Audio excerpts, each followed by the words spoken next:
Joab arranges for Absalom's return. Joab realized how much the king longed to see Absalom. So he sent for a woman from Koa who had a reputation for great wisdom. He said to her, "Pretend you are in mourning. Wear mourning clothes and don't put on lotions. Act like a woman who has been mourning for the dead for a long time. Then go to the king and tell him the story I am about to tell you." Then Joab told her what to say. When the woman from Koa approached the king, she bowed with her face to the ground in deep respect and cried out, "O king, help me. What's the trouble?" The king asked. "Alas, I am a widow," she replied. "My husband is dead. My 2 sons had a fight out in the field. And since no one was there to stop it, one of them was killed. Now the rest of the family is demanding, 'Let us have your son. We will execute him for murdering his brother.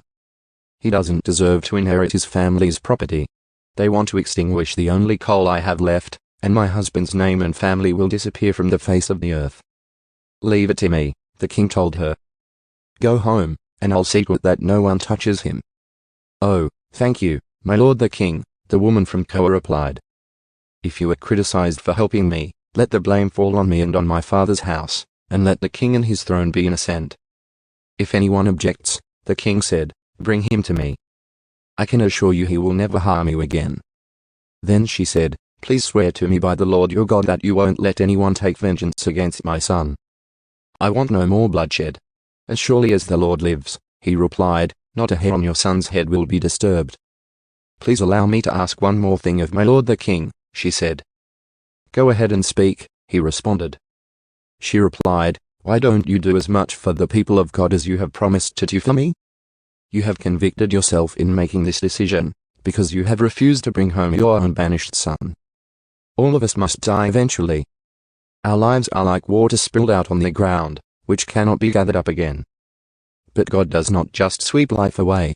Instead, he devises ways to bring us back when we have been separated from him. I have come to plead with my lord the king because people have threatened me. I said to myself, perhaps the king will listen to me and rescue us from those who would cut us off from the inheritance God has given us. Yes, my lord the king will give us peace of mind again. I know that you are like an angel of God in discerning good from evil. May the Lord your God be with you." "I must know one thing," the king replied, "and tell me the truth." "Yes, my lord the king," she responded. "Did Joab put you up to this?" And the woman replied, "My lord the king, how can I deny it? Nobody can hide anything from you." "Yes, Joab sent me and told me what to say. He did it to place the matter before you in a different light. But you are as wise as an angel of God, and you understand everything that happens among us." So the king sent for Joab and told him, "All right, go and bring back the young man Absalom." Joab bowed with his face to the ground in deep respect and said, "At last I know that I have gained your approval, my lord the king, for you have granted me this request." Then Joab went to Shah and brought Absalom back to Jerusalem. But the king gave this order, "Absalom may go to his own house, but he must never come into my presence." So Absalom did not see the king. Absalom reconciled to David. Now Absalom was praised as the most handsome man in all Israel. He was flawless from head to foot. He cut his hair only once a year, and then only because it was so heavy. When he weighed it out, it came to 5 pounds. He had 3 sons and 1 daughter.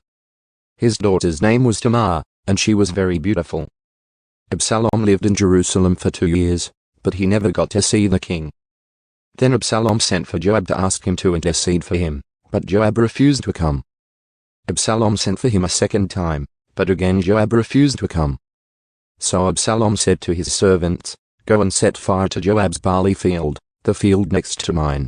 So they set his field on fire, as Absalom had commanded. Then Joab came to Absalom at his house and demanded, "Why did your servants set my field on fire?" And Absalom replied, "Because I wanted you to ask the king why he brought me back from Shah if he didn't intend to see me. I might as well have stayed there. Let me see the king. If he finds me guilty of anything, then let him kill me." So Joab told the king what Absalom had said. Then at last David summoned Absalom, who came and bowed low before the king, and the king kissed him.